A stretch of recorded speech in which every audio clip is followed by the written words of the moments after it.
Hello, here's part two of the introduction of multicultural children's literature. Just a couple of more definitions for you. Love it.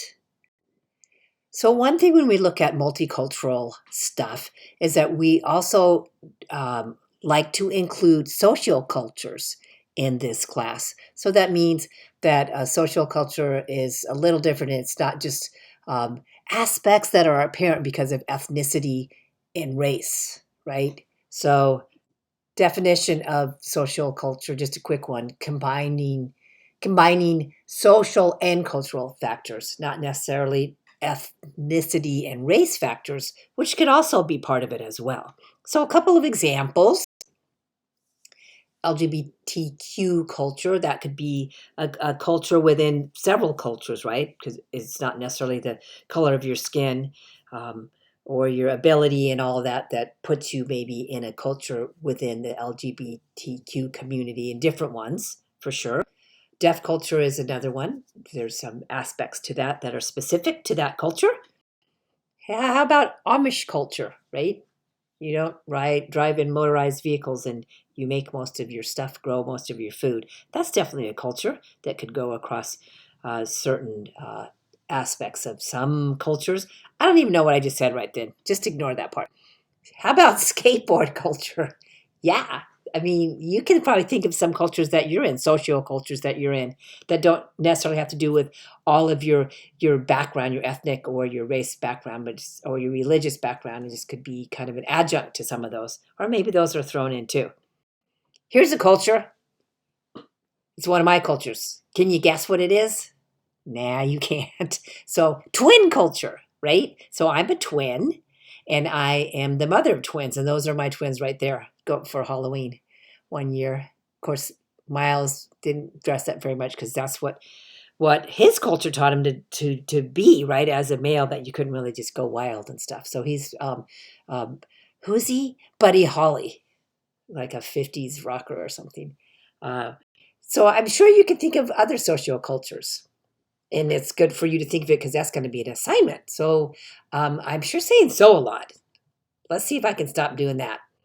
I'm figuring one of my sociocultures was being a kid of non-helicopter pilot parents.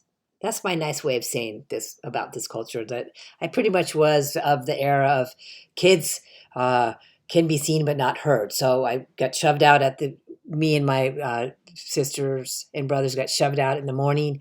Um, Usually brought lunch with us, and we had to come back before the streetlights were on, right? So this book is great, Maggie and the Pirate, and these kids are kind of like that. They get to do everything on their own. So I have that linked in the Canvas page. So do try to. I'm trying not to say so, but sometimes I have to. And here I'm going to say it. Might you look at that book on Canvas, because I think it's fabulous. It's written by a wonderful author and illustrator, and I would like you to read it. An important part of that article that you read, Madsen, is she mentions the fact that multicultural books are really important. And this quote, I think, just gives it just everything that throughout her practice in education, she has found that children's picture books have been used in a really important way to engage children in important conversations that are emotionally and socially, developmentally appropriate at the time, given the age of the group of kids, but that there's ways to impart important messages that address issues of equity and social justice. Big stuff. This is an example of one book, Amazing Grace, and there's some really wrong things about this book, but there are some conversational parts about this book, and that is going to be your assignment for your discussion. I have this book linked, and I could say a lot about it, but I'm going to wait and let you read the article and look at my prompts for the discussion, and we'll go with that. But basically, it's a story about a black girl who wants to be Peter Pan for the school play, and people are saying she can't be Peter Pan because Peter Pan is a boy, and she can't be Peter Pan because Peter Pan wasn't black. And so that part's interesting, and some things should have happened in that story that didn't happen. But anyway, you'll figure that out when you read the book and answer the prompts, read the article. One thing in the article that you're going to be reading is that Morgan? No, Madsen was. So you've already read Morgan, but this was a quote in there. It is important to start when children are very young when teaching them to develop a tolerant attitude toward people who are different than they are. So it's kind of a halfway decent quote, but there's just a really crummy word in there. Tolerant attitude. To develop a tolerant attitude towards people who are different. Wow, I think we need to step it up more than that. So tolerant, we could do things out of something besides tolerant. Geez, come on. There's a million other things you could put there in place, right? Anyway, so interesting. I think this quote kind of says a lot. By teaching children the relationships between the texts they are reading and their lives, we help them read the world through the word. So basically, that's just saying that fabulous multicultural children's books provide a way for children to explore and understand the world around them, right? To understand their world and to understand worlds that are not like their worlds at all. So a powerful, powerful tool to get kids thinking in anti-racist and anti-sexist ways. Really important stuff. That's why I love it so much. Read the world through the word. Here's a perfect example, rainbow fish. Okay, so some people are going to be a little mad if you love rainbow fish. The deal is it's a beautiful book in so many ways, and it is wonderfully illustrated, and it's all over the place, right? For a million years, it's been marketed with pajamas and everything, and so it's a very persistent message that's out there. And basically, it's about if you the rainbow fish. So the rainbow fish is doesn't have any friends because it doesn't want to share its scales. They're special, beautiful scales, and the one fish is badgering. I think it's a him in the story, and like just give me one little pretty glittery scale. You still have all your others, and so basically the a rainbow fish gets badgered and giving away all of his scales except for one. And so that's supposed to be a powerful message, like it's great to share. It's great to share, and it is great to share. But there's so many underlining other themes in this book that by stripping himself of all of his identity and kind of acquiescing to other people around him, that's the only way he can get friends. I know that sounds wacky, but those are really strong messages, and they're there in this book. So the deal is there's so many things what's some of them in here? Change yourself to please others. Give away your things. Bribe them to gain friends. Um, um, um, um, Other negatives. Shed your uniqueness. Become like everyone else, and then you'll be liked. Bow to peer pressure, right? Don't be proud of who you are and your natural beauty and your self-image. You have to give it away in order to be part of the gang, part of the group, part of the club. So remember, I had this in there. I have this use this quote a number of times. So cultural assimilation. We'll be talking about that more later. Shed your uniqueness and become like everyone else, and then you'll be liked. That's the message of Rainbow Fish. So interesting when we kind of go further and start discerning and looking at books, deconstructing them a little bit, we see that those messages are powerful messages and might be subtle if you kind of just don't like look close enough, but they're big, strong messages.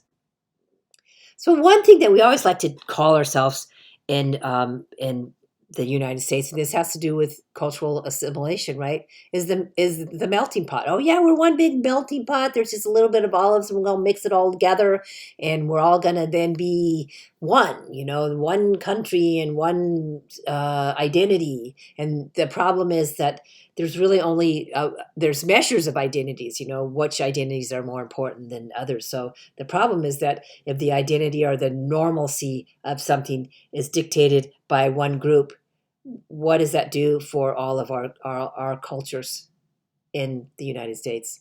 And who defines normalcy, right? So the deal is that really excellent, culturally authentic children's books help disrupt that single story. It totally helps disrupt it. And again, I kind of just pound on this, but that's what excites me about this medium and why I enjoy talking about multicultural children's books.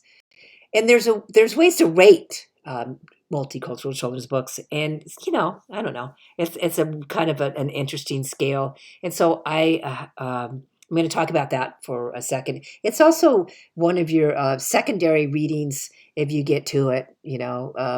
For this week, it's in the, let's see, where are we? The Essentials and Foundations of Multicultural Children's Literature. There's a really good outline of what I'm talking about. And I got most of it from that. So here we go. 4 levels of multicultural children's books.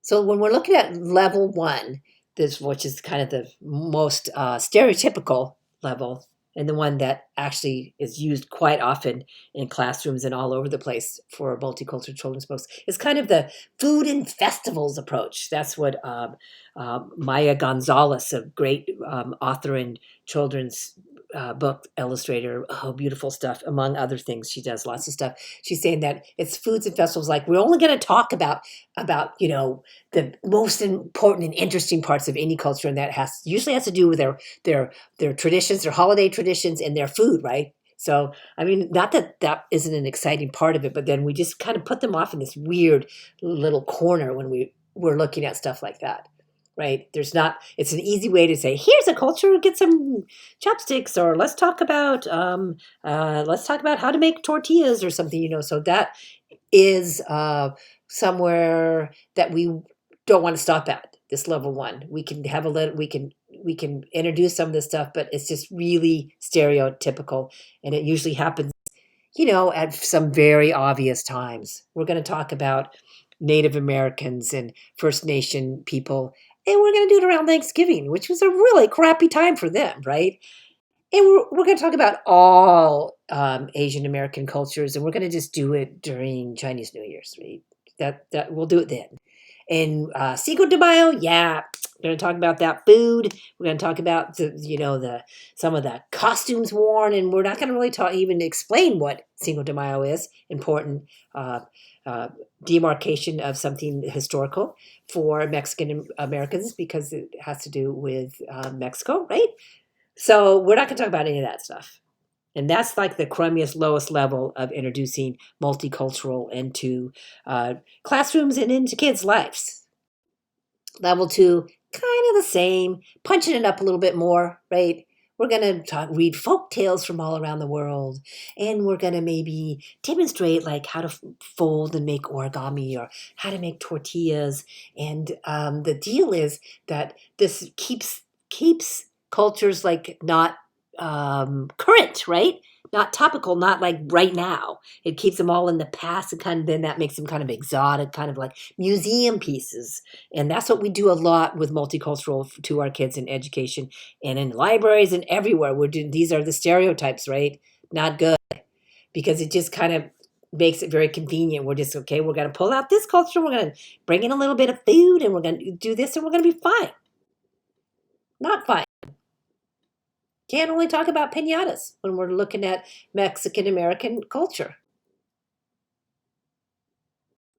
And because those are the 2 easiest levels to pull off, that's what teachers do. And I'm not ranking on teachers, because you get all busy and you just get on the internet and pull up something that's going to work, and then that's what you do.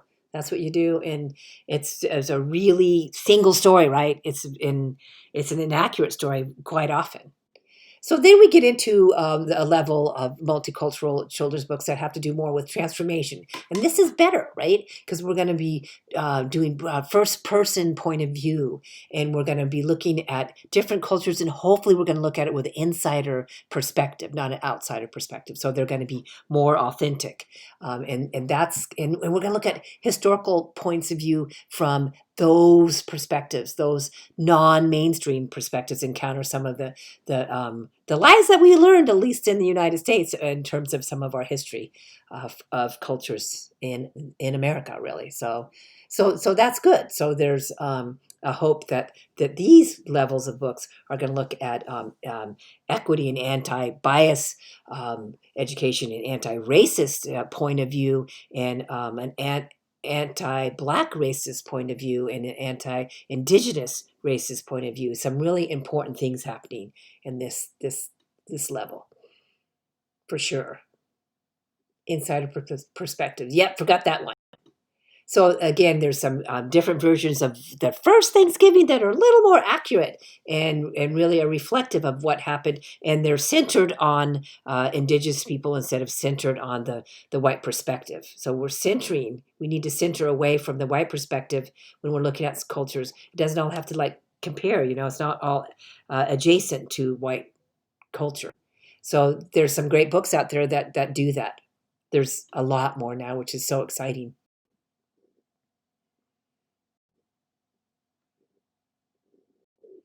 And then the social action approach just even kind of bumps it up a little bit more. And that's usually a lot for typically older kids, not maybe K through 2. But yeah, you still can do it. What am I talking about? You still can do it. So here's perfect example of using a book that you can share with kids and talk about equality. You could talk about education, where girls in a lot of the world don't get education at all, and it's proven to be the safest and the bestest thing ever. It brings up the whole community if girls are educated. We could talk about clean water. I mean, we can talk about it here in the United States. We can talk about it all over the world, actually. Um, and so this one girl did that. She read about books about clean water and the problem with clean water in certain places. And this Rachel Beckworth said, instead of my birthday in 2011, said, I want to raise, what she wants to raise. How much did she want to raise? $300 by her birthday.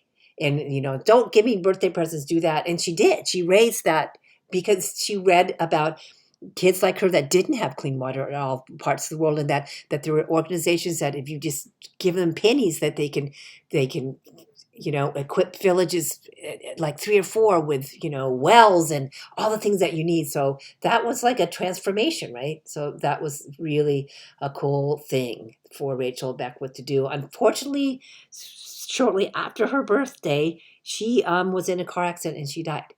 And the really amazing thing that happened is that her website kept going, and she she raised over $1 million and continues to raise money in her name. And her parents actually went to some of the villages to see where wells were put in by virtue of the daughters raising funds. So good things and sad things, right?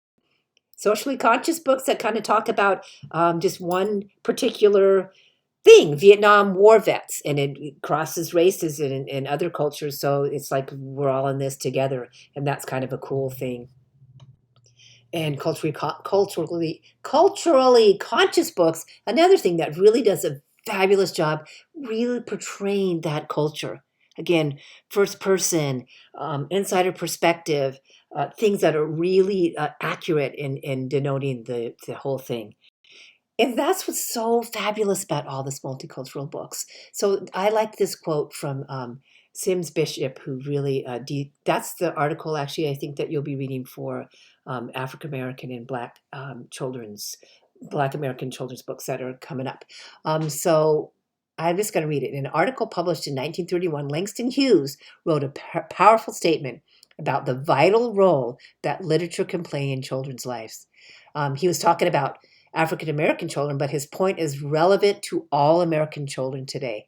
Americans' children are now in pressing need of literature that will give them back their souls, right? And I think that's kind of true. And we're going through some really turmoil now when we're looking at race and the impact of race with COVID and with education and with the what's happening out on the streets, in protests. And so we all could use some uplifting of our souls for sure.